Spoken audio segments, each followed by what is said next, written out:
कहानी को पूरा समझने के लिए कहानी के पिछले सभी भागों को ज़रूर देखें। उसका लिंक मैं आपको डिस्क्रिप्शन बॉक्स में दे दूँगी और साथ में कमेंट बॉक्स में पिन भी कर दूँगी, तो आप वहाँ से भी जाकर देख सकते हैं। प्रलय तुरंत टेबल पर बैठ गया और सृष्टि की तरफ देखने लगा। सृष्टि कुछ पल उसे यूं ही देखती रही और फिर बोली, बताइए ना, क्या करेंगे आप? प्रलय उसे देखते हुए बोला, वही जो मैं कर रहा हूँ, तुम्हें देखने का काम। बस अब तो सारी जिंदगी मुझे यही करना है। उसकी बात सुनकर सृष्टि ने तुरंत अपना चेहरा झुका लिया। प्रलय ने उसकी ठोड़ी के नीचे अपनी उंगलियां रखी और उसके चेहरे को ऊपर की तरफ उठाते हुए बोला, अगर अब ये चेहरा नीचे झुका ना तो तुम बहुत पछताओगी। उसकी बात सुनते हुए सृष्टि के रोंगटे खड़े हो रहे थे। ना वो अपना चेहरा नीचे झुका पा रही थी और ना ही प्रलय की तरफ देख पा रही थी, लेकिन प्रलय था कि उसे अपना चेहरा नीचे झुकाने ही नहीं दे रहा था। तकरीबन पूरे 10 मिनट प्रलय यूं ही सृष्टि को देखता रहा और फिर सृष्टि पूरी तरह से इरिटेट होकर बोली, अब बस कीजिए मिस्टर राणा, जाइए, जाकर अपना काम कीजिए और मुझे अपना काम करने दीजिए। आप मुझे बार बार बोलते हैं कि मैं अपना काम करूंगी या नहीं, और आप खुद क्या कर रहे हैं? ज़रा सा भी काम किया है क्या सुबह से आपने? प्रलय तुरंत बोला, हाँ, 2 डील फाइनल कर चुका हूँ और तीसरी के लिए मीटिंग है। और तीसरी मीटिंग में तुम्हें पता है क्या होने वाला है? सृष्टि तुरंत बोली, क्या होने वाला है? प्रलय मुस्कुराते हुए बोला, शायद तुम भूल रही हो कि तुम्हारी एक ननद बिनी वर्मा मेरे साथ मेरी पर्सनल असिस्टेंट बनकर जाने वाली है और मुझे पूरे 2 घंटे का टॉर्चर मिलने वाला है। प्रलय की बात सुनते हुए सृष्टि का चेहरा हल्का सा मायूस हो गया। अचानक से ही विनी का जिक्र उसे एक बार फिर से परेशानी देने लगा था और ऊपर से विनी और प्रलय का एक साथ मीटिंग के लिए जाना भी उसे अच्छा नहीं लग रहा था। अंदर ही अंदर एक जलन भी हो रही थी और साथ ही साथ खुद के लिए बुरा भी लग रहा था कि वो कितना बड़ा गुनाह कर रही है। पर पता नहीं क्यों वो अब खुद कुछ समझ नहीं पा रही थी कि उसे क्या करना चाहिए और क्या नहीं। प्रलय टेबल पर बैठा ही उसके ऊपर थोड़ा झुका और उसके चेहरे को अपने हाथों में थाम कर बोला, इतना ज़्यादा सोचने की ज़रूरत नहीं है यूनिवर्स तुम्हें, तुम कोई गलती नहीं कर रही हो। मैं प्यार करता हूँ तुमसे और तुम बेशक से किसी की बीवी हो, लेकिन वो इंसान तुम्हारे लायक नहीं है। तुम्हारे क्या, वो किसी भी लड़की को डिज़र्व नहीं करता। तुम्हें भी अपने लिए जीने का हक है यूनिवर्स, प्यार करने का और प्यार लेने का हक है। और रही बात विनी और मेरे साथ जाने की, तो अब ये प्रॉब्लम तो मुझे बर्दाश्त करनी पड़ेगी, लेकिन तुम्हारे लिए तो कुछ भी। बोलते हुए वो मुस्कुराया तो सृष्टि ने भी अपना सर हल्का सा हाँ में हिला दिया। भले ही दोनों ने एक दूसरे से कोई इकरार नहीं किया, लेकिन आंखों ही आंखों में जो बातें हो रही थी वो बता रही थी कि दोनों के बीच इकरार की ज़रूरत है ही नहीं। सृष्टि अपना चेहरा हल्का सा पीछे की तरफ करने लगी, लेकिन तभी प्रलय ने उसका चेहरा थोड़ा सा और आगे किया और झुककर उसके माथे पर अपने होंठ रख दिए तो सृष्टि की आंखें एक पल के लिए बंद हो गई। प्रलय ने मुस्कुराते हुए उसे छोड़ा और फिर केबिन के दरवाजे की तरफ बढ़ गया। जाते जाते उसने एक बार फिर से पलटकर सृष्टि की तरफ देखा और मुस्कुराकर उसे कुछ पल यूं ही देखता रहा और फिर दरवाजे से बाहर चला गया।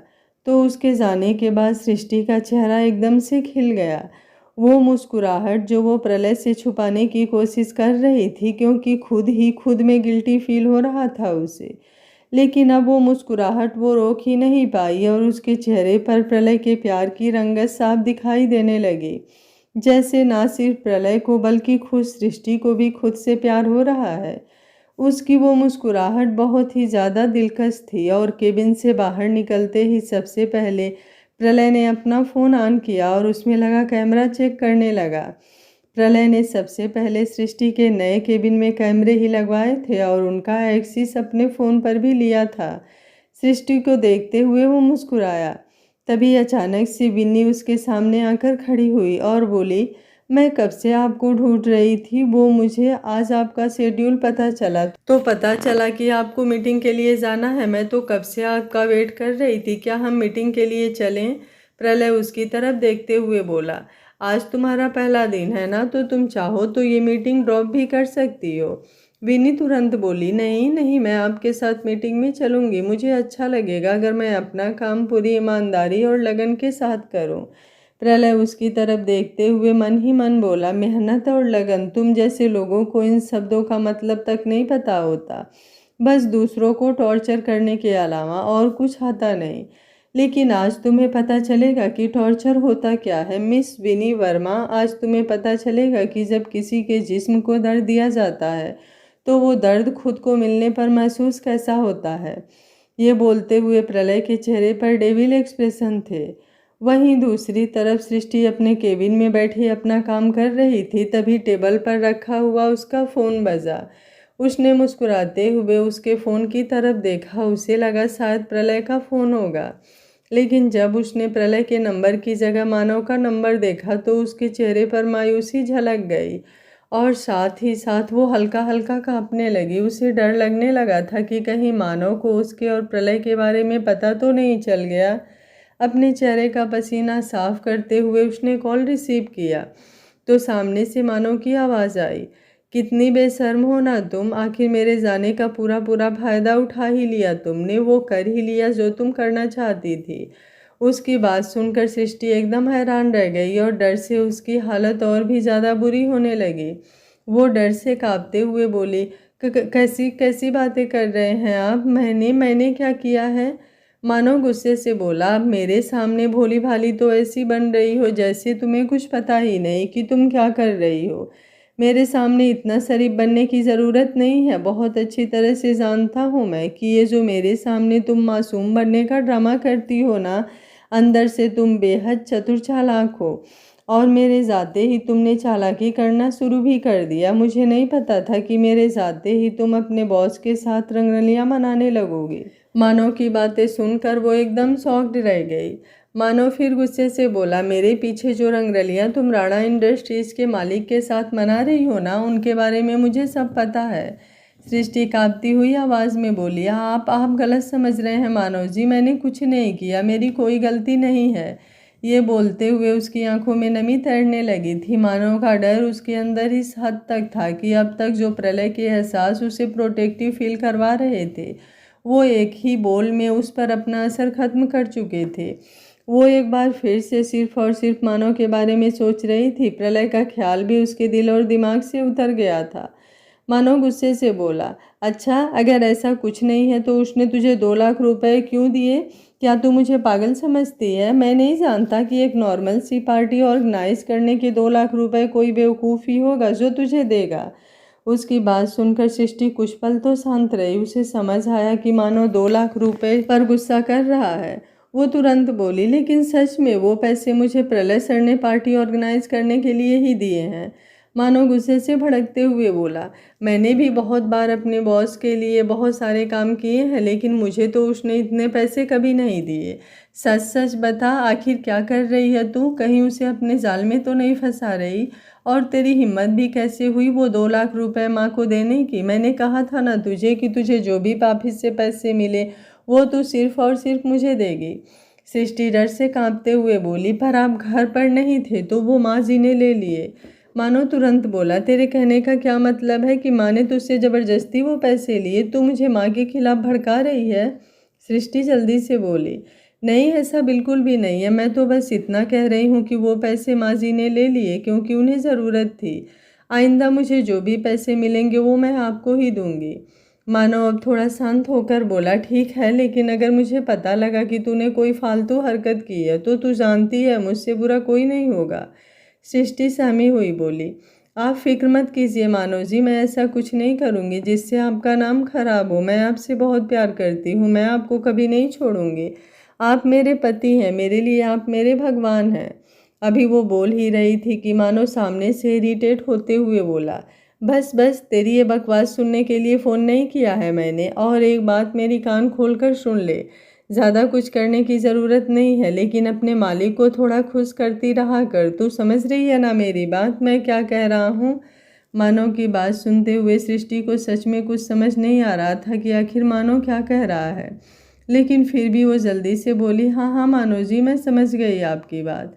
मानो सामने से चिढ़ते हुए बोला, चल दफ़ा हो। ये बोलकर उसने तुरंत कॉल डिस्कनेक्ट कर दिया और सृष्टि की आंखों से आंसू बह निकले। उसने फ़ोन टेबल पर रखा और अपना सर टेबल पर रखकर अपनी आंखें बंद कर ली। आंखों के किनारों से आंसू बह रहे थे। वहीं दूसरी तरफ प्रलय अपने केबिन में था और उसके सामने विनी खड़ी थी। विनी उसके केबिन में थी, इसलिए उसने अपने फ़ोन और लैपटॉप पर कैमरा भी नहीं चला रखा था जो उसे सृष्टि के बारे में कुछ पता चले। विनी उसे देखकर मुस्कुराते हुए बोली, थैंक यू सो मच प्रलय, मुझे ये जॉब देने के लिए। प्रलय थोड़े एटीट्यूड से बोला, तुम्हें नहीं लगता कि तुम्हें मुझे सर कहकर बुलाना चाहिए? विनी हंसी और बोली, मुझे आपको सर कहने में कोई प्रॉब्लम नहीं है, लेकिन वो क्या है ना कि आप तो जानते ही हैं कि आप भाभी के बहुत अच्छे दोस्त हैं, तो मुझे लगा आप मुझे भी अपना दोस्त ही समझते हैं। मैंने आपको इसलिए प्रलय बुलाया। प्रलय मुस्कुराया और बोला, नो प्रॉब्लम, वैसे भी तुम जैसी खूबसूरत लड़की अगर मुझे मेरे नाम से बुलाएगी तो मुझे अच्छा ही लगेगा। प्रलय की बात सुनकर विनी का चेहरा खिल गया। उसे तो ऐसा लग रहा था जैसे प्रलय उससे पूरी तरह इम्प्रेस हो गया हो। वो मुस्कुराते हुए बोली, क्या मैं सच में आपको इतनी ज़्यादा खूबसूरत लगी? प्रलय अपनी जगह से उठा और उसकी तरफ देखकर मुस्कुराते हुए बोला, बहुत ज़्यादा खूबसूरत, इतनी ज़्यादा कि मुझे समझ में नहीं आ रहा मैं तुम्हारी तारीफ में क्या ही कहूँ। ये बोलते हुए वो विन्नी के करीब आया। विन्नी उसे देखते हुए बोली, थैंक यू सो मच, मुझे लगा शायद हमारी पहली मुलाकात के बाद मैं कभी आपका गुस्सा शांत कर ही नहीं पाऊँ, लेकिन मुझे नहीं पता था कि आप दिखते बेशक कितने ही गुस्सैल क्यों ना हो, लेकिन दिल के बहुत अच्छे हैं। तभी प्रलय गहरी सांस लेकर बोला, वो सब तो ठीक है, लेकिन मैं तुम्हें ये बताना चाहता था कि मैं काम के मामले में इतना ज़्यादा सॉफ्ट नहीं हूँ। मतलब काम के मामले में मैं बिल्कुल भी लापरवाही नहीं देख सकता। अगर तुम मेरी पर्सनल असिस्टेंट बनी हो तो तुम्हें अपना काम तो पूरा कंप्लीट करना होगा, वरना इस जॉब पर मैं किसी और को रख लूँगा। लेकिन हाँ दोस्त, तुम हमेशा मेरी रहोगी। विनी तुरंत बोली, नहीं नहीं, आपको कभी भी मेरे अलावा किसी और को अपना पर्सनल असिस्टेंट बनाने की ज़रूरत नहीं पड़ेगी। मैं हर काम करूंगी। मैं यहाँ पर सिर्फ आपकी दोस्त बनने नहीं आई हूँ, बल्कि सच में जॉब करने आई हूँ। आप नहीं जानते हैं मैं कितनी ज़्यादा प्रोफेशनल हूँ और मुझे अपने काम को लेकर कितना ज़्यादा पैशन है। प्रलय मुस्कुराया और बोला, दैट्स गुड। अच्छा, अब ऐसा करो, नीचे मेरी गाड़ी की तरफ जाओ और जाकर उसमें से एक रेड कलर की फाइल लेकर आओ। उसकी बात सुनकर विनी के होश उड़ गए। मतलब प्रलय उससे ऐसा काम करवाएगा, इस बात की उम्मीद उसे नहीं थी। वो कुछ बोलती उससे पहले ही प्रलय बोला, क्या हुआ, तुम नहीं जा सकती क्या नीचे? अभी अभी तो तुमने कहा ना कि तुम अपने वर्क को लेकर बहुत ज़्यादा पैशनेट हो, तो मुझे लगा तुम्हें कोई भी काम करना बुरा नहीं लगेगा, पर अगर तुम नहीं करना चाहती तो इट्स ओके। अभी वो बोल ही रहा था कि विन्नी जल्दी से बोली, नहीं नहीं, ऐसा नहीं है, मैं अभी जाती हूँ और वो फाइल लेकर आती हूँ। आपकी गाड़ी की चाबी? और मुझे कैसे पता चलेगा कि आपकी गाड़ी कौन सी है? उसकी बात पूरी होती उससे पहले ही प्रलय बोला, नीचे पार्किंग एरिया में जो सबसे लग्जीरियस गाड़ी है वो प्रलय राणा की ही है, तुम्हें पता चल जाएगा। और गाड़ी खुली है, जाओ और जाकर फाइल ले आओ। ये बोलते हुए प्रलय हल्का सा मुस्कुराया और जाकर अपनी जगह पर वापस बैठ गया। विनी भी तुरंत केबिन से बाहर निकली। बाहर आते ही उसने मुंह बनाया और बोली, कहाँ मैं आराम फरमाने की सोच रही थी और कहाँ प्रलय ने तो मुझे सच में काम पर लगा दिया। मैं यहाँ पर काम करने थोड़ी ना आई हूँ, मैं तो सिर्फ प्रलय को अपने प्यार के जाल में फंसाने के लिए आई हूँ। लेकिन फिर वो बोलते बोलते रुकी और मुस्कुराते हुए दोबारा बोली, ओह अब समझ आया, सृष्टि प्रलय को इसलिए इतनी ज़्यादा पसंद आई क्योंकि वो अपने काम को लेकर सच में बहुत ज़्यादा सीरियस है। तो बस अब मैं भी यही करूँगी, प्रलय को इतना ज़्यादा काम करके दिखाऊंगी कि उसे तो मुझे पसंद करना ही होगा। उसके बाद फिर धीरे धीरे उसके करीब आऊँगी और फिर कुछ ऐसा करूँगी कि प्रलय के पास और कोई ऑप्शन ही ना हो। ये बोलते हुए उसके चेहरे पर सातिर एक्सप्रेशन थे। वो सामने लिफ्ट की तरफ पहुंची और बटन प्रेस किया ताकि लिफ्ट ओपन हो, लेकिन कई बार बटन प्रेस करने के बाद भी लिफ्ट ओपन नहीं हुई तो वो बुरी तरह से चिढ़ गई। उसने सीढ़ियों की तरफ अपने कदम बढ़ाए और तकरीबन से 5 फ्लोर उतर कर नीचे पार्किंग एरिया में आई। इतनी सीढ़ियां उतरने की वजह से उसकी सांस फूल गई थी, लेकिन फिर भी उसने वहां जाकर जल्दी से गाड़ी में से रेड कलर की फाइल ली और उसे लेकर तुरंत सीढ़ियां चढ़ते हुए प्रलय के केबिन में आई। जैसे ही उसने प्रलय के केबिन में अपना पैर रखा, प्रलय तुरंत बोला, ओ गॉड, तुम अपना फ़ोन क्यों नहीं उठा रही हो विनी? मैं कब से तुम्हें कॉल कर रहा हूँ। विनी हैरानी से बोली, आप मुझे कॉल कर रहे थे प्रलय, लेकिन मेरा फ़ोन तो यही है आपके केबिन में। ये बोलते हुए उसने सामने टेबल की तरफ देखा जहाँ पर उसका फ़ोन साइलेंट मोड पर रखा था। प्रलय अफसोस जताते हुए बोला, आई एम सो सॉरी, मुझे पता ही नहीं चला। एक्चुअली वो क्या है ना कि मुझे रेड कलर की फ़ाइल नहीं बल्कि ब्लैक कलर की फ़ाइल चाहिए थी, और यही कहने के लिए मैं तुम्हें बार बार फ़ोन कर रहा था। मैं फ़ाइल लाने के लिए किसी और को भी बोल देता, लेकिन वो काफ़ी कॉन्फिडेंशियल फ़ाइल है और मैं तुमसे ज़्यादा ट्रस्ट किसी पर नहीं कर सकता, तो बस इसलिए। अब क्या तुम मेरे लिए दोबारा वो फ़ाइल ला सकती हो? विनी मुस्कुराई और बोली, हाँ क्यों नहीं, मैं अभी लेकर आती हूँ। ये बोलकर वो वापस केबिन से बाहर निकल गई, और केबिन से बाहर निकलते ही एक बार फिर से उसका मुंह बन गया और वहीं चेयर पर बैठे प्रलय के चेहरे पर हंसी तैर गई। उसने अब अपना लैपटॉप ऑन किया और उस पर सृष्टि को देखने लगा तो सृष्टि उसे काम करती हुई दिखाई दी। प्रलय मुस्कुराते हुए बोला, बस एक बार इस विनी को ठिकाने लगा दो, उसके बाद मैं तुम्हारे पास आ रहा हूँ यूनिवर्स।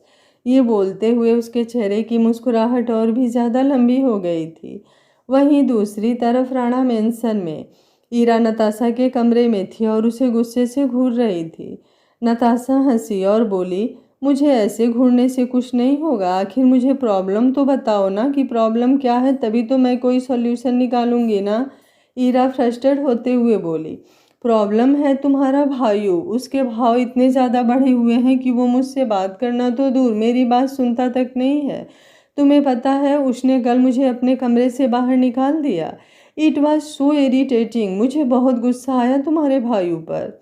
नताशा तुरंत बोली, जरा सोच समझ कर मेरे सामने मेरे भाइयों के बारे में कुछ बोलना, मैं मेरे भाइयों के बारे में कुछ नहीं सुन सकती।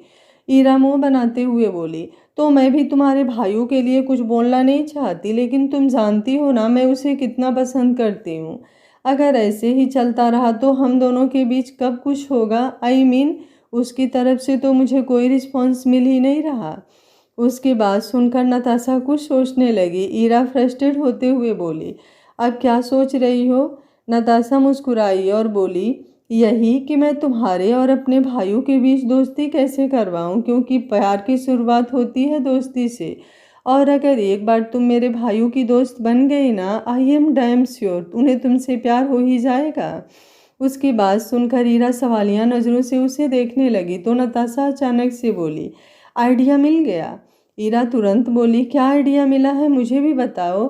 नताशा चेहरे पर मिस्टीरियस स्माइल लिए बोली, वो तो तुम्हें आज रात को ही पता चलेगा। ये बोलकर वो तुरंत अपना फ़ोन उठाकर उस पर किसी का नंबर डायल करने लगी। जैसे ही सामने वाले ने कॉल रिसीव किया, नताशा तुरंत बोली, मुझे तुम्हारी हेल्प चाहिए। सामने से आवाज़ आई, कैसी हेल्प? नताशा मुस्कुराते हुए बोली, अटैक करवाना है। सामने वाला एक बार फिर से बोला, किस पर? तो उसके सवाल पर बस नताशा के चेहरे पर एक बार फिर से वो मिस्टीरियस स्माइल आई और उसने कुछ कहा जिसे सुनकर ईरा उसकी तरफ देखती ही रह गई। इधर राणा इंडस्ट्रीज में बिनी एक बार फिर से पूरे 5 फ्लोर सीढ़ियों से उतरकर नीचे पार्किंग एरिया में आई और इस बार गाड़ी में से ब्लैक कलर की फाइल लेकर उस फाइल को देखते हुए बोली, देखने में तुम सिर्फ एक फाइल हो, लेकिन फिलहाल तुम मुझे मेरी ज़िंदगी की सबसे बुरी चीज़ लग रही हो, जिसकी वजह से मुझे इतनी सीढ़ियाँ उतर कर आना पड़ा। यू नो वाट, मुझे काम करना बिल्कुल पसंद नहीं, लेकिन तुम्हारे लिए मुझे क्या कुछ नहीं करना पड़ रहा। अगर प्रलय के करीब आने का सवाल नहीं होता ना, तो मैं इतने एफर्ट कभी नहीं करती। विनी उस फाइल को लेकर सीढ़ियों पर आई और लगभग से सारी सीढ़ियाँ चढ़ने के बाद अब उसने हाफते हाफते रेलिंग को पकड़ लिया और गहरी गहरी सांस लेने लगी, क्योंकि वो बहुत ज़्यादा थक गई थी। कुछ पल यूं ही सांस लेने के बाद उसने एक बार फिर से अपना कदम आगे की तरफ बढ़ाया, लेकिन अचानक ही उसका पैर जोर से फिसला और वो सीढ़ियों से नीचे की तरफ गिर गई। एक एक कर वो सीढ़ियों से लुढ़कती जा रही थी और अपने केबिन में बैठे हुए प्रलय के चेहरे पर डेविल स्माइल आ रही थी। उसके लिए लड़का लड़की उम्र बिल्कुल मैटर नहीं करती थी, मैटर करता था तो सिर्फ ये कि सामने वाले ने उसकी यूनिवर्स को तकलीफ दी है। विन्नी पूरी सीढ़ियों से लुढ़कते हुए नीचे 4th फ्लोर पर आई और आकर पिलर से टकरा गई। उसके सिर से तेजी से खून बहने लगा। उसे यूं देखकर भी प्रलय के चेहरे के एक्सप्रेशन बिल्कुल चेंज नहीं हुए। वो गिरी हुई बिन्नी की तरफ देखते हुए बोला, तुम गिरी हुई तो पहले ही थी, बस आज अच्छे से गिर गई हो। अपना लैपटॉप बंद कर प्रलय अब अपनी चेयर से उठा और सृष्टि के केबिन की तरफ बढ़ गया। वो सृष्टि के केबिन में आया तो देखा सृष्टि लैपटॉप पर अपना काम कर रही थी। अंदर आते ही वो सीधा टेबल पर आकर बैठा और बिना कुछ देखे ही लैपटॉप बंद कर दिया। सृष्टि ने नज़रें उठाकर प्रलय की तरफ देखा और बिना किसी एक्सप्रेशन के बोली, मैं अपना काम कर रही हूँ सर। उसके मुंह से ये सुनकर प्रलय ने उसे हैरानी से देखा और बोला, दिमाग खराब हो गया है क्या, जो एक बार फिर से सर कहने लगी हो? मुझे मेरे नाम से बुलाओ या फिर मिस्टर राणा भी चलेगा, और तुम्हारा वो डिस्ट्रॉयर भी, वो तो और भी ज़्यादा अच्छा लगा था मुझे। सृष्टि अपना सिर झुकाकर बोली, सॉरी सर, जो मैंने आपको उस दिन उस नाम से बुलाया, लेकिन आइंदा ऐसी गलती कभी नहीं होगी। और मिस्टर राणा और आपके नाम से बुलाना मुझे अलाउड नहीं है। यहाँ पर सब आपको सर कहकर बुलाते हैं, तो मैं भी आपको सर कहकर बुलाऊंगी। आप प्लीज़ मुझे मेरा काम करने दीजिए सर, मेरा बहुत सारा काम पेंडिंग है। ये बोलते हुए सृष्टि ने एक बार फिर से लैपटॉप पर अपना हाथ रखा और लैपटॉप ऑन करने की कोशिश करने लगी। प्रलय ने अपने हाथ से लैपटॉप दूर खिसकाया और सृष्टि की तरफ देखते हुए बोला, क्या हुआ, किस बात से नाराज़ हो? सृष्टि ने कोई जवाब नहीं दिया। प्रलय अब थोड़े सर्द लहजे में बोला, मैं तुमसे कुछ पूछ रहा हूँ यूनिवर्स, बताओ मुझे क्या बात हुई है, मेरी तरफ देखो। सृष्टि चेहरा झुकाकर बोली, प्लीज़ सर मुझे काम करने दीजिए, मैं यहाँ पर काम। अभी वो बोल ही रही थी कि प्रलय ने अपना हाथ जोर से टेबल पर दे मारा और बोला, मैंने जो सवाल पूछा है मुझे उसका जवाब दो। ये बोलते हुए वो तुरंत अपनी जगह से उठा और सृष्टि को कंधों से पकड़ते हुए उसके ऊपर झुका। सृष्टि डर से कांप गई। प्रलय उसकी आंखों में आंखें डालकर बोला, बताओ मुझे, किसने क्या कहा तुम्हें? इतनी जल्दी इतनी आसानी से तुम बदल नहीं सकती हो। अभी कुछ देर पहले हम दोनों के बीच जो कुछ हुआ उसके बाद तुम इस तरह से मेरे साथ बिहेव नहीं कर सकती। ये क्या सर लगा रखा है? कोई सर नहीं हूँ मैं तुम्हारा, तुम भी जानती हो मैं कौन हूँ और तुम मेरे लिए क्या हो। तो ये फालतू की बकवास मेरे सामने तो करना मत। अब चुपचाप बताओ मुझे कि बात क्या है। उसका गुस्सा देखकर सृष्टि डर रही थी, लेकिन उससे भी ज़्यादा डर उसे मानो की बातों से लग रहा था। इसलिए वो खुद को थोड़ा सख्त करते हुए बोली, कोई भी बात नहीं है, अगर कोई बात होगी तो मैं आपको क्यों बताऊं? आप होते कौन हैं कुछ जानने वाले? मुझे जो भी प्रॉब्लम होगी मैं खुद सॉल्व कर लूँगी। और हाँ, एक बात मेरी कान खोलकर सुन लीजिए, आप मेरे सर ही हैं, इसके अलावा हम दोनों के बीच कोई रिश्ता। उसकी बात पूरी होती उससे पहले ही प्रलय ने अब वापस ऊपर की तरफ उठकर उसका हाथ पकड़ा और उसे अपनी तरफ खींच लिया तो सृष्टि सीधा प्रलय के सीने से आ लगी। अगले ही पल प्रलय ने उसे पूरी तरह से अपनी बाहों में समेटा और सृष्टि की तरफ देखने लगा, जिसने अपना चेहरा हल्का सा उसके सीने से अलग कर लिया था और अब दोनों एक दूसरे की तरफ देख रहे थे। प्रलय दांत पीसते हुए बोला, बताओ मैं तुम्हें, क्या रिश्ता है मेरा तुम्हारे साथ? तुमसे कुछ पूछ रहा हूँ, उसका सीधा सीधा जवाब नहीं दोगी ना तुम? तो तुम्हें क्या लगता है कि मैं पता नहीं लगा सकता? आखिर मेरे यहाँ केबिन से जाने के बाद हुआ क्या है? चुपचाप बताओ मुझे, किसने क्या कहा है जो इस तरह से बिहेव कर रही हो? मेरा दिमाग मत खराब करो, तुम जानती हो अपने गुस्से पर कंट्रोल नहीं कर सकता मैं, तो क्यों मुझे गुस्सा दिला रही हो? सृष्टि ने उसके सीने पर अपना हाथ रखते हुए उसे खुद से दूर करना चाहा। उसने अपना चेहरा भी घुमा लिया था। उसे बेफजूल की हरकतें करते देख प्रलय बिना किसी एक्सप्रेशन के बोला, नहीं कर पाओगी मुझे खुद से दूर, ना अभी और ना ही फिर कभी। यूं ही रहूँगा तुम्हारे पास से और तुम्हारे साथ भी। अब आखिरी मौका दे रहा हूँ तुम्हें, मुझे बता रही हो या नहीं? अभी वो बोल ही रहा था कि सृष्टि ने उसे जोर से धक्का दिया और बोली, आपको एक बार में ही एक बात समझ में क्यों नहीं आती है सर? मैं कह रही हूँ ना, मुझे आपसे कुछ नहीं कहना, और प्लीज़ ये सब बातें करना बंद कीजिए। आज सुबह जो हुआ वो सिर्फ मेरी गलती थी, इसके अलावा और कुछ नहीं। प्रलय अगले ही पल उसके करीब आया और उसे कमर से पकड़कर अपने सीने की तरफ खींचते हुए बोला, अब जो हुआ वो भी गलती थी और जो उस दिन होली पार्टी में हुआ वो भी गलती थी, लेकिन वो गलती तुम्हारे लिए थी, मेरे लिए नहीं। मेरा प्यार मेरे लिए कोई गलती नहीं है यूनिवर्स, प्लीज़ बता दो क्या बात है। ये बोलते हुए प्रलय की आवाज़ कांप रही थी और आंखों में गहरी लाली छाने लगी थी। सृष्टि ने जब उसकी आंखों में देखा तो उसका दिल जोरों से धड़क उठा। प्रलय के सीने से लगकर वो बताना चाहती थी कि मानव ने उसे क्या कुछ कहा, लेकिन डर से वो कुछ बोल ही नहीं पाई। तभी प्रलय की नज़र टेबल पर रखे हुए फ़ोन पर गई। सृष्टि के केबिन में तो कोई नहीं आया था, ये तो वो बहुत अच्छी तरह से जानता था, तो ज़रूर फ़ोन पर कुछ हुआ होगा। ये सोचकर उसने सृष्टि का फ़ोन उठाया तो सृष्टि की आंखें बड़ी हो गई। वो जल्दी से बोली, मम्मा मेरा फ़ोन मुझे दीजिए। ये बोलते हुए उसने प्रलय के हाथ से फ़ोन खींचने की कोशिश की तो प्रलय ने तुरंत अपना हाथ पीछे की तरफ खींच लिया और सृष्टि पर उसकी नज़रें और भी ज़्यादा सर्द हो गई।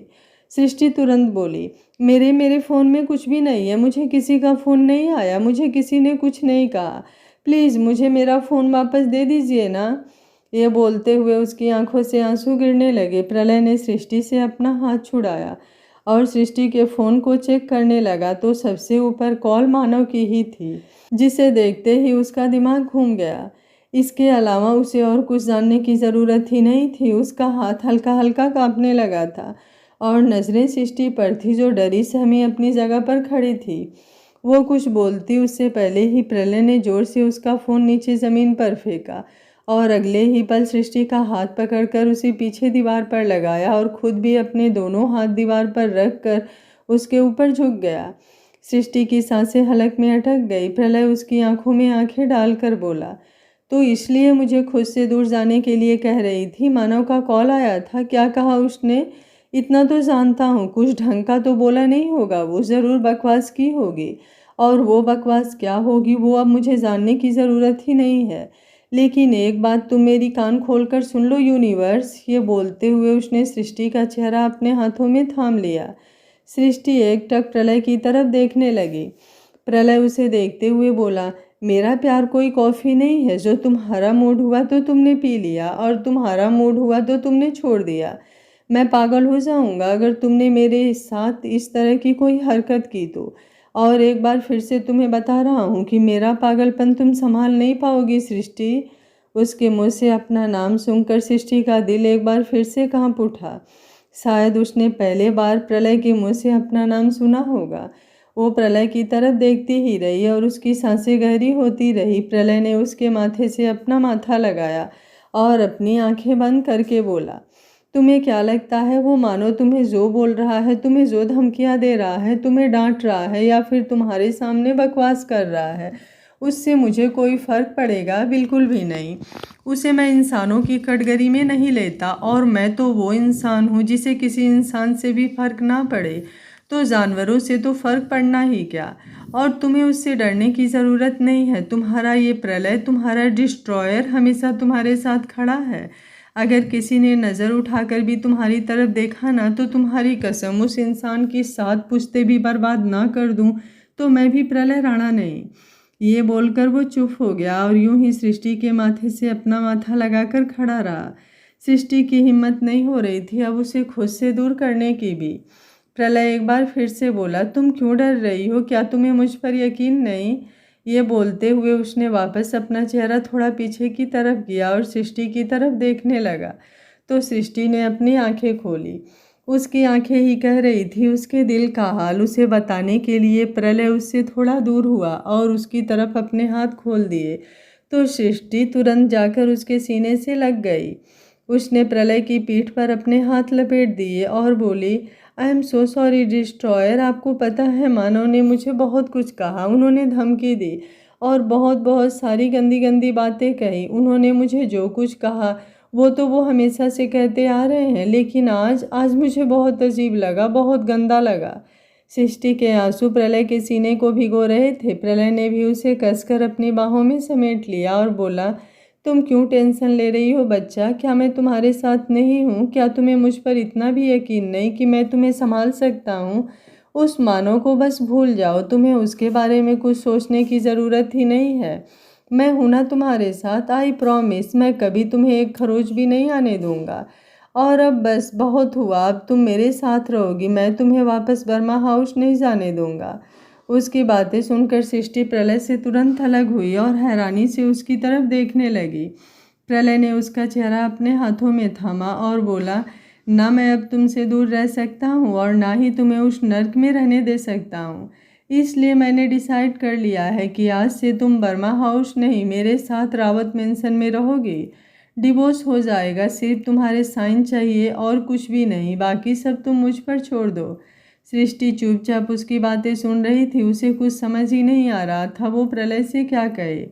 एक तरफ उसे प्रलय की बातें सही भी लग रही थी और दूसरी तरफ उसका खुद का ज़मीर उसे धिक्कार रहा था कि वो अपनी शादी का रिश्ता तोड़ रही है।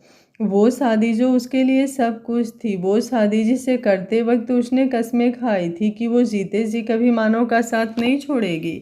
और फिर अचानक ही उसे कुछ और याद आने लगा, कुछ ऐसा जिसे याद करते ही सृष्टि अपनी जगह पर खड़ी खड़ी कांप गई थी।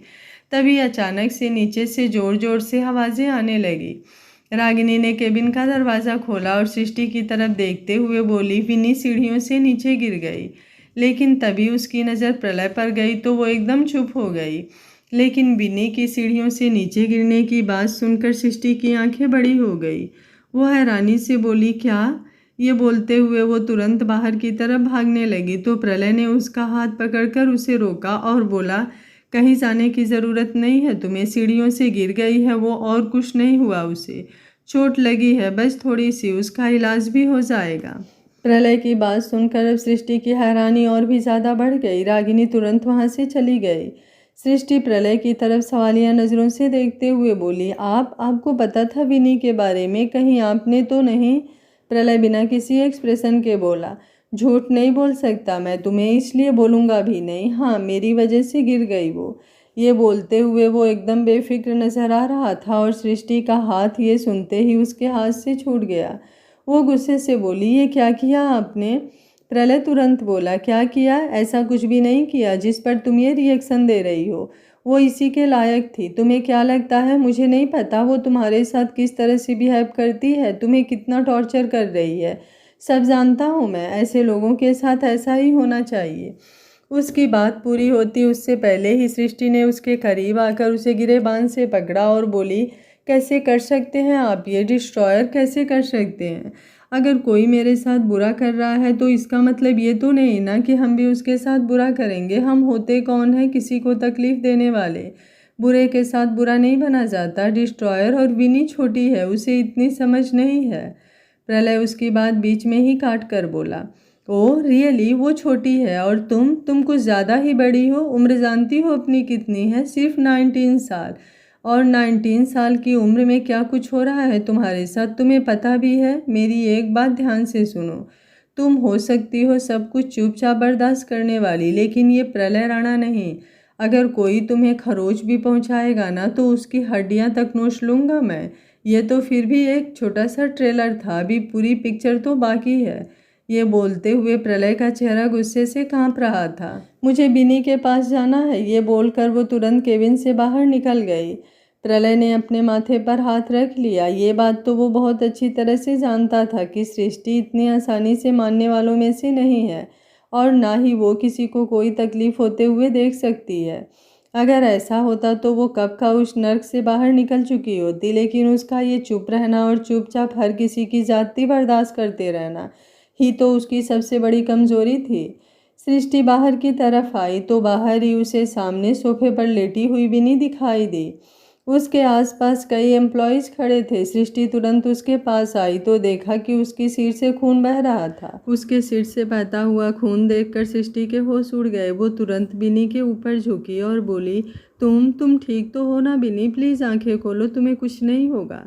डॉक्टर के पास लेकर जाना होगा बिनी को। ये बोलते हुए सृष्टि अपनी जगह से उठी तो उसके पीछे खड़े प्रलय से उसकी टक्कर हो गई। प्रलय को देखकर उसके चेहरे पर गुस्सा झलकने लगा। तभी वहाँ पर डॉक्टर आए और बोले, मिस्टर राणा, आपने हमें फ़ोन किया था? प्रलय ने अपना सिर हाँ में हिलाया और बोला, हाँ, एक एम्प्लॉय सीढ़ियों से गिर गया है, उसे चेक कीजिए। ये बोलते हुए प्रलय साइड हट गया तो डॉक्टर की नज़र सोफे पर लेटी हुई बिनी पर गई। उन्होंने तुरंत बिनी का इलाज करना शुरू किया। डॉक्टर की पूरी टीम वहाँ पर मौजूद थी, जिसकी वजह से ट्रीटमेंट में कोई प्रॉब्लम नहीं आई। डॉक्टर विनी का ट्रीटमेंट करने के बाद बोले, ज़्यादा गहरी चोट नहीं है, इसलिए ज़्यादा प्रॉब्लम नहीं आई। इन्हें अपना ख्याल रखना होगा और 1-2 दिन बेड रेस्ट भी करना होगा ताकि अच्छे से रिकवर हो जाए। प्रलय बिना किसी एक्सप्रेशन के बोला, डोंट वरी, उनके बेड रेस्ट का मैं पर्सनली ध्यान रखूंगा। उसकी बात सुनते हुए सृष्टि ने तिरछी नज़रों से उसे देखा। इस वक्त उसे प्रलय पर और भी ज़्यादा गुस्सा आ रहा था। डॉक्टर के जाने के बाद प्रलय सृष्टि के पास आया और बोला, मेरे साथ चलो। सृष्टि बिना किसी एक्सप्रेशन के बोली, मुझे आपके साथ कहीं नहीं जाना। प्रलय दांत पीसते हुए बोला, चुपचाप चल रही हो या फिर गोद में उठाकर लेकर चलूं यूनिवर्स। उसकी बात सुनकर सृष्टि ने गुस्से से अपनी मुट्ठियां कस ली और तुरंत अपने केबिन की तरफ बढ़ गई। प्रलय के चेहरे पर हल्की सी मुस्कुराहट तैर गई।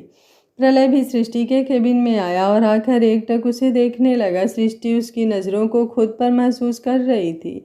वो खुद को शांत रखने की कोशिश कर रही थी, लेकिन जब प्रलय ने उस पर से नज़रें नहीं हटाई और ना ही कुछ बोला तो वो पूरी तरह से झल्ला गई और प्रलय के पास आकर बोली, क्या है ये सब मिस्टर राणा? प्रलय बिना किसी एक्सप्रेशन के बोला, क्या, किस बारे में पूछ रही हो यूनिवर्स? सृष्टि गुस्से से बोली, जैसे आपको नहीं पता, आप अच्छी तरह से जानते हैं मैं किस बारे में पूछ रही हूँ। मुझे यकीन नहीं होता कि आप ऐसा कुछ कर सकते हैं। आपने क्या सोचकर विनी के साथ ये सब किया? क्या ये सब करने से मेरी तकलीफ़ कम हो जाएगी? किसी और को तकलीफ़ देने से अगर अपनी तकलीफ़ कम होती है ना तो हर दूसरा इंसान यही करे, लेकिन ऐसा होता नहीं है मिस्टर राणा। प्रलय एकदम बेफिक्री से बोला, लेकिन प्रलय राणा को यही करने आता है। अगर तुम्हें गुस्सा आ रहा है तो तुम उतार सकती हो, जो चाहे वो कर सकती हो। उठाओ यहाँ पर रखी हुई चीज़ें और उन्हें तोड़ फोड़ दो। एक हद तक तो गुस्सा शांत हो जाएगा, उसके बाद भी बहुत सारे ऑप्शंस हैं। सृष्टि गुस्से से भड़कते हुए बोली, मुझे इस तरह से गुस्सा कंट्रोल नहीं करना आता। चीज़ें तोड़ फोड़ करने से गुस्सा कंट्रोल नहीं होता, ये आपको करना आता होगा, मुझे नहीं। आपकी तरह रईस नहीं हूँ मैं जो यूं ही किसी चीज़ को उठाऊं और नीचे पटक दूं। प्रलय उसे इंटेंस नज़रों से देखते हुए बोला, तुमसे किसने कहा कि तुम अमीर नहीं हो? तुम्हारी जेब में तो खुद प्रलय राणा है, अब इससे ज़्यादा अमीरी क्या ही होगी। ये बोलकर वो तिरछी मुस्कुराहट के साथ जिस तरह से सृष्टि को देख रहा था, सृष्टि उससे और भी ज़्यादा फ्रस्ट्रेट हो गई। वो दरवाजे की तरफ बढ़ते हुए बोली, मुझे आपसे कोई बात ही नहीं करनी। प्रलय ने उसके कमर पर अपना हाथ रखा और उसे वापस अपनी तरफ खींच लिया। मुझे मुझे बाहर जाना है डिस्ट्रॉयर। प्रलय ने उसके दोनों आंखों को चूम कर उसके होठों को चूम लिया। सृष्टि ने अपनी आंखें बंद कर ली। प्रलय सृष्टि को देखने लगा। सृष्टि ने भी अपनी आंखें खोली और कुछ पल प्रलय को देखते रही और फिर बड़ी ही तेजी से उसने अपनी पलकें झुका ली। प्रलय मुस्कुराया और बोला, थोड़ी ही देर में बिन्नी को होश आ जाएगा, ज़्यादा परेशान होने की ज़रूरत नहीं है। और अभी लंच भेज रहा हूँ तुम्हारे लिए, चुपचाप लंच फिनिश करना, मुझे एक मीटिंग के लिए जाना है, पर मेरी नज़र तुम पर बनी रहेगी। अगर ज़रा सी भी सिकन मुझे तुम्हारे चेहरे पर दिखाई दी तो तुम्हारे लिए अच्छा नहीं होगा। ये बोलकर प्रलय वापस सृष्टि के चेहरे पर झुका और उसके माथे को चूम कर वहाँ से चला गया। उसके जाने के बाद सृष्टि ने अपनी बढ़ती हुई धड़कनों को संभाला। प्रलय का उसके आसपास होना भी उसके रोंगटे खड़ा करता था। प्रलय ने बाहर आकर विनी को रेस्ट रूम में शिफ्ट करवाया और फिर वहां से मीटिंग के लिए चला गया। सृष्टि अपने केबिन में वापस आई तो उसके लिए लंच टेबल पर सर्व हो चुका था। सृष्टि का कुछ भी खाने का मन नहीं था। विनी की ऐसी हालत देखकर वो कुछ खा भी कैसे सकती थी। वो प्यून की तरफ देखते हुए बोली, प्लीज़ आप इसे वापस ले जाइए, मेरा मन खाने का नहीं है। अभी वो बोल ही रही थी कि उसका फ़ोन बजने लगा। उसने अपने फ़ोन की तरफ देखा तो डिस्ट्रॉयर लिखा हुआ था। उसने तुरंत कॉल रिसीव किया। सामने से प्रलय की आवाज़ आई, मैंने कहा था ना तुमसे, मेरी नज़र तुम पर ही है। तुम्हारी हिम्मत भी कैसे हुई लंच के लिए मना करने की? चुपचाप जाकर सोफे पर बैठो और अपना लंच फिनिश करो। मुझे तुम्हारी प्लेट बिल्कुल खाली चाहिए। सृष्टि एकदम हैरान रह गई। उसने तुरंत अपने आसपास देखा। अभी तो प्यून भी बाहर नहीं गया था जो वो प्रलय को इन्फॉर्म कर सके। मतलब प्रलय उसे देख सकता था। उसे इस तरह अपना चेहरा इधर उधर घुमाते देख प्रलय मुस्कुराया और बोला, हाँ मेरी नज़र है तुम पर, तुम्हें देख सकता हूँ मैं। क्या करूँ, तुम हो ही ऐसी कि तुम पर से नज़रें हटाने का मन ही नहीं करता। बस इसलिए ये सब करना पड़ रहा है। अब चुपचाप जाकर सोफे पर बैठो वरना मुझे खुद तुम्हें खाना खिलाने के लिए आना पड़ेगा। सृष्टि का गला सूखने लगा। वो धीमे से बोली, पर मुझे सच में भूख। प्रलय उसकी बात पूरी होने से पहले ही बोला, खा रही हो या फिर नहीं? 5 मिनट नहीं लगेंगे मुझे तुम्हारे पास आने में।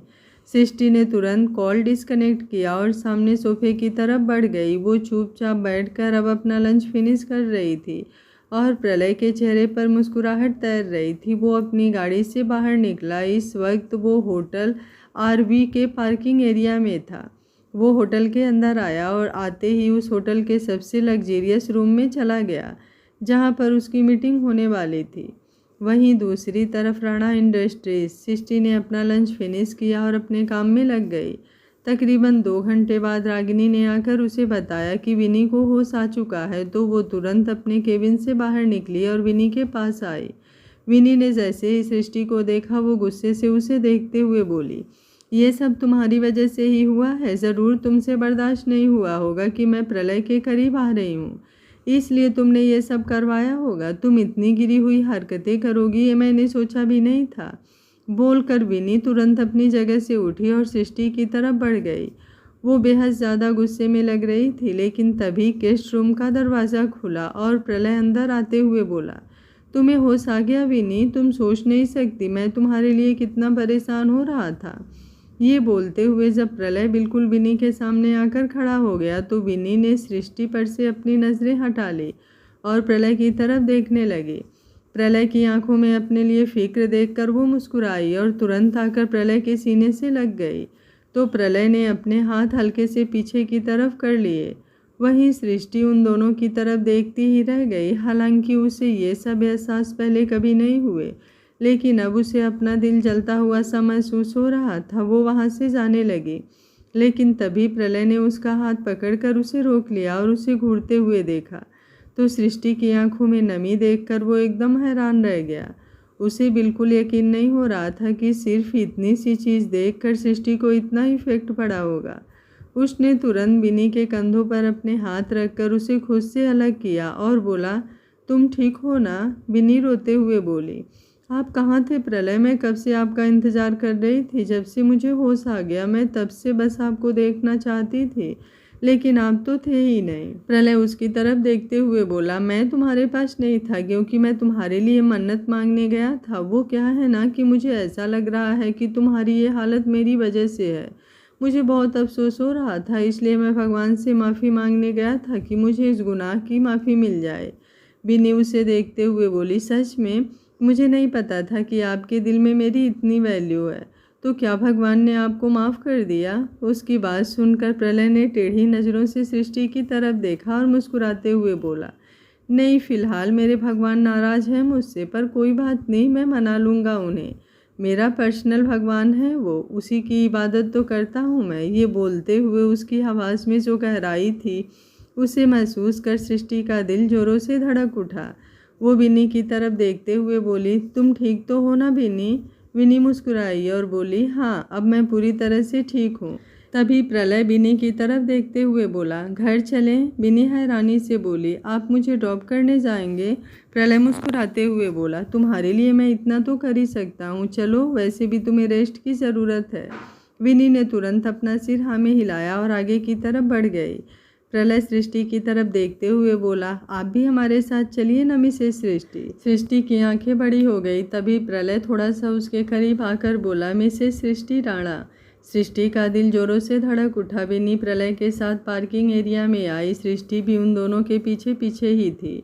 प्रलय बार बार नज़रें घुमाकर पीछे की तरफ ही देख रहा था और जब वो सृष्टि की तरफ देखता तो सृष्टि तुरंत उस पर से अपनी नज़रें हटाकर इधर उधर देखना शुरू कर देती और उसकी सदा पर प्रलय के चेहरे पर मुस्कुराहट आ जाती। विनी जल्दी से आकर आगे वाली सीट पर बैठ गई, ये सोचकर कि प्रलय के साथ वो आगे बैठेगी। तभी प्रलय ने गाड़ी के पास खड़े ड्राइवर को इशारा किया तो ड्राइवर तुरंत ड्राइविंग सीट पर जाकर बैठ गया और प्रलय ने सृष्टि के लिए पीछे वाली सीट का दरवाज़ा खोला। सृष्टि की आंखें बड़ी हो गई और प्रलय ने उसे देखकर आई विंग की। जैसे ही विनी ने प्रलय और सृष्टि को पीछे बैठते हुए देखा तो तुरंत बोली, ये क्या प्रलय सर, मुझे तो लगा हम दोनों आगे बैठेंगे।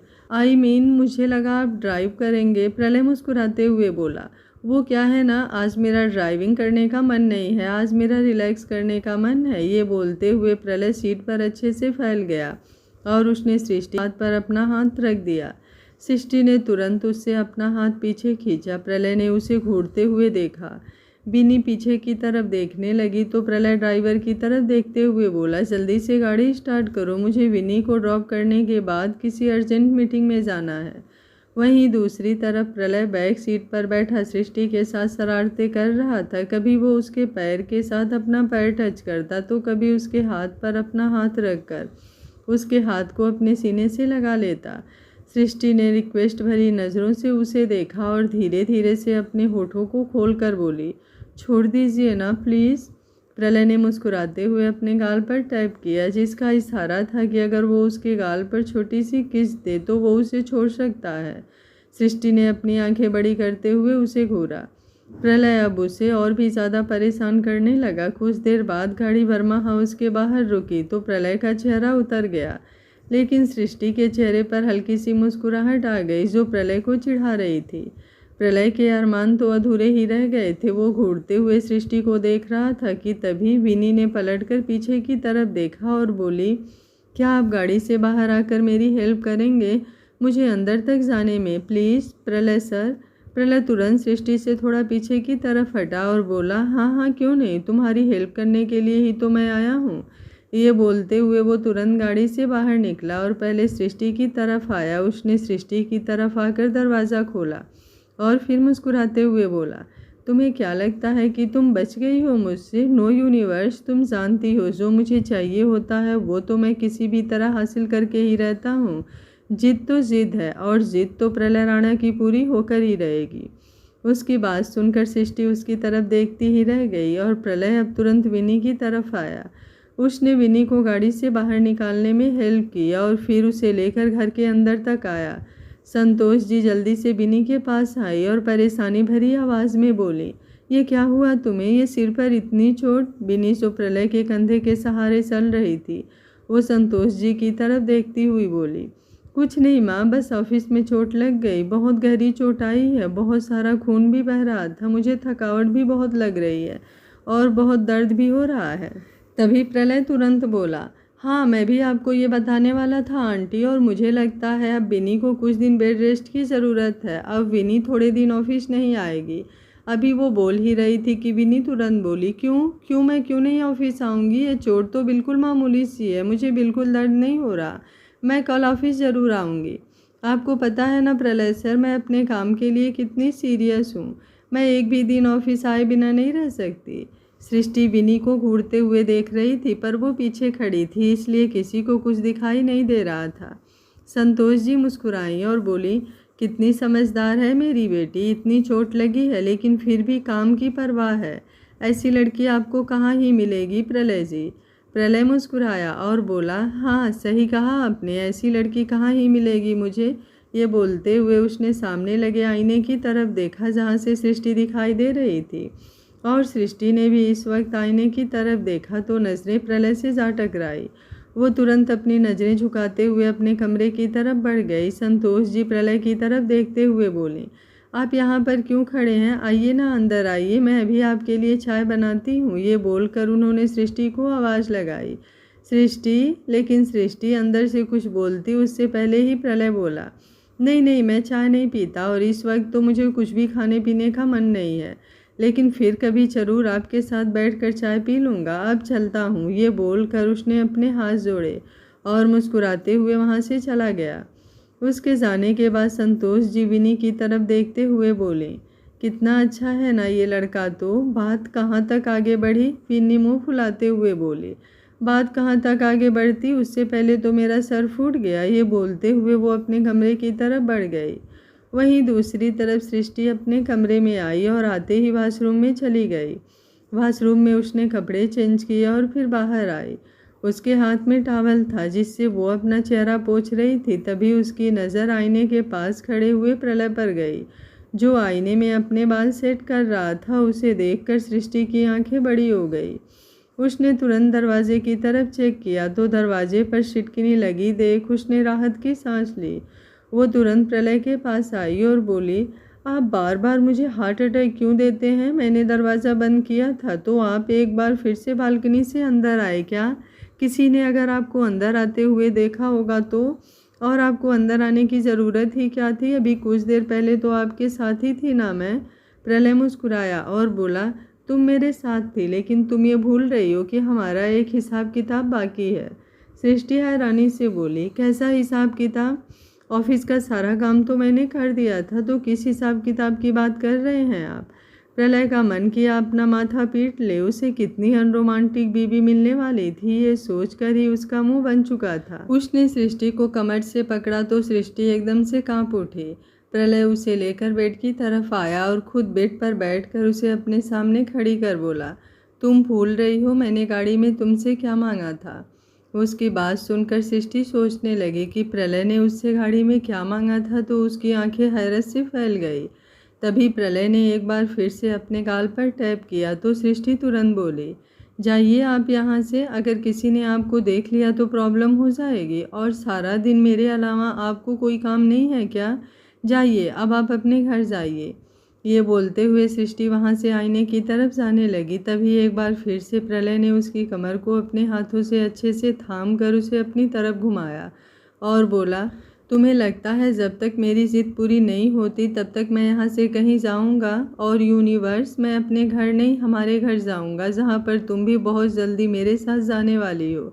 सृष्टि उसकी बात सुनकर उसकी तरफ देखती ही रह गई। प्रलय खड़ा हुआ और उसके चेहरे पर झुककर बोला, राणा मेंशन तुम्हारा इंतजार कर रहा है, बिल्कुल वैसे ही बेसब्र है वो जैसे मेरा दिल बेसब्र है तुम्हारे लिए। सृष्टि उसकी तरफ देखकर कांपते हुए होठों के साथ बोली, पर अभी मैंने मानव से डिवोर्स नहीं लिया है और मुझे नहीं लगता है कभी मानव मुझे डिवोर्स। अभी वो बोल ही रही थी कि प्रलय ने उसके होठों पर अपनी उंगली रख दी और बोला, मैंने कहा था ना तुम्हें ज़्यादा सोचने की ज़रूरत नहीं है, डिवोर्स पेपर मैं ऑलरेडी बनवा चुका हूँ, बस तुम्हें उन पर साइन करने हैं। सृष्टि तुरंत बोली, प्लीज़ ये सब बातें मत कीजिए, मुझे थोड़ा वक्त चाहिए प्लीज़, मैं इतनी जल्दी कोई फ़ैसला नहीं ले सकती। प्रलय थोड़ा सर्द लहजे में बोला, क्यों नहीं ले सकती तुम इतनी जल्दी फ़ैसला? और किस बात का इंतज़ार है तुम्हें? इतने वक्त से मानव को देख रही हो तुम, मानव वाली हरकत की है क्या कोई उसने? तो फिर अब तुम क्यों सोच रही हो? मुझे नहीं पता तुम्हारे दिमाग में क्या चल रहा है यूनिवर्स, लेकिन मैं जब तक तुम्हें अपने साथ राणा मेंशन नहीं ले जाऊंगा तब तक मुझे चैन नहीं मिलेगा, और मैं अब और ज़्यादा इंतज़ार नहीं कर सकता। तुम कल ही डाइवोर्स पेपर पर साइन करोगे। सृष्टि जल्दी से बोली, प्लीज़ ना डिस्ट्रॉयर, इतनी जिद मत कीजिए, मुझे थोड़ा सा वक्त दे दीजिए, मैं रिक्वेस्ट करती हूँ आपसे, मैं खुद आपसे बता दूँगी जब मुझे मानव से डिवोर्स लेना होगा, लेकिन अभी नहीं। प्लीज़ मेरी इतनी सी बात मान लीजिए, आप जो कहेंगे मैं मानने को तैयार हूँ, लेकिन बस मुझे थोड़ा सा वक्त दे दीजिए। ये बोलते हुए उसकी आंखों में नमी तैरने लगी। सृष्टि की बात सुनकर प्रलय उसकी तरफ देखता ही रह गया। नताशा और ईरा के साजिशों से अनजान प्रलय और सृष्टि एक दूसरे के होने का प्लान बना रहे हैं। क्या वो नताशा और ईरा के साजिशों का शिकार हो जाएगा इनका रिश्ता? आगे क्या होगा जानने के लिए देखते रहिए कहानी का अगला भाग। अगर आपको कहानी अच्छी लग रही है तो वीडियो को लाइक शेयर एंड चैनल को सब्सक्राइब कर लीजिएगा। Thank you for watching. मिलते हैं कहानी के अगले भाग में।